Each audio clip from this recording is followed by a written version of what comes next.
Welcome back. My name is Patrick. This is the Fanatic Rundown. The Edmonton Oilers lived to see another day. A 4-2 victory over the Los Angeles Kings tonight to force Game 7 back in Edmonton at Rogers Place on Saturday night. Winner takes all.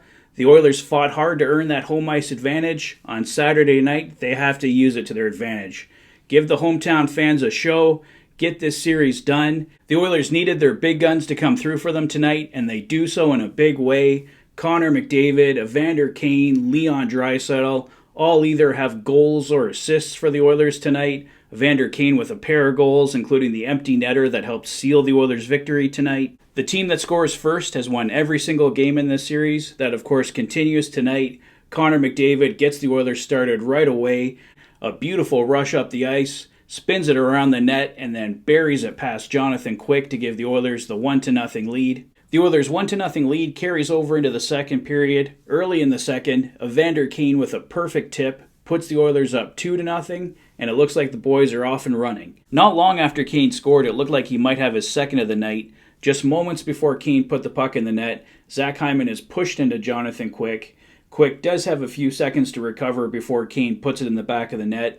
It's initially called no goal on the ice. The Oilers did have the option to challenge the play, but opted not to, being up 2-0 at that point. They didn't think it was worthwhile to take the risk of the Kings getting a power play if the call went against them. A lot of people did want to see the Oilers challenge the play because there was a pretty good chance that I think that would have been a goal if it was reviewed, but obviously there is no guarantee, and I guess it probably was the safest play at that point in time just to let it go and keep going. Looking ahead, the Oilers could have really used that third goal, but as we all know with the final score, they didn't end up needing it. But had the Oilers lost tonight, that non-challenge could have ended up being more of a focal point. But a little later on, the Kings do get a power play regardless. Sean Durzi with a blast from the point cuts the lead to 2-1 for the Oilers, and the Oilers take that 2-1 lead into the third period. And Olive Oil Country's on pins and needles going into the third period, just hoping the Oilers can hang on to this 2-1 lead.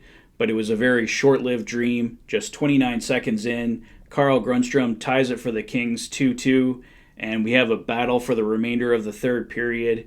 The Oilers and the Kings trade chances. But at the 14:50 mark, Tyson Barrie, with a blast of his own, gives the Oilers a 3-2 lead. With about a minute to go, Evander Kane buries an empty netter, his second of the night, giving the Oilers the 4-2 lead. They collect the all-important, obviously, 4-2 victory, and we've got a tied series 3-3 heading back to Edmonton.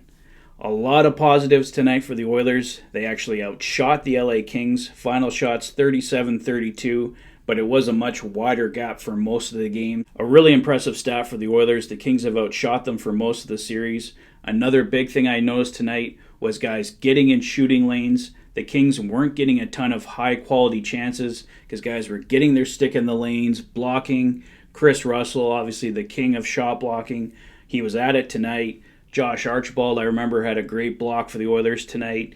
So the guys were doing everything they needed to do defensively. The Kings weren't overwhelming them like they had the last couple of games in this series. Yes, they had their offensive zone time, but the Oilers had an almost equal amount of offensive zone time the other way, which really helped to balance out this hockey game. The refs were certainly a factor tonight. The LA Kings with 4 power plays, the Oilers with just 1. And it's not like the Kings were playing like a bunch of saints tonight. The Kings ended up going 1 for 4, so the Oilers do fairly well in the penalty kill, including a massive penalty kill in the final minutes of the hockey game. At the end of the night, the Oilers did what they had to do to win this hockey game. You could tell they were the more desperate team. It wasn't a perfect 60 minutes by any stretch. The Kings had their moments. The Oilers had their moments. This was probably the closest hockey game of the series, I would say. The Oilers did jump out to the 2-0 lead, but you could tell the Kings were still in this.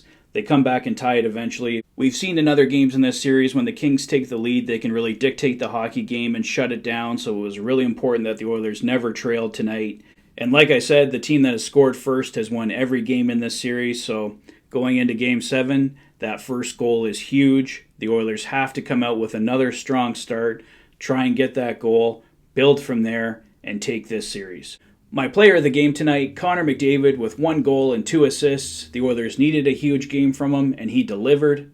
And my play of the game tonight, Tyson Barrie's third period blast that gave the Oilers a 3-2 lead and helped to secure a 4-2 victory to force Game 7. Well, that's all for me for tonight, guys. Let me know your thoughts on the game in the comment section below. If this is your first visit to the channel and you like what you see, please consider liking and subscribing for all the latest Oilers content. You've been watching the Oilers Fanatic. Thanks for being a fan. I'll see you guys for Game 7. Take care.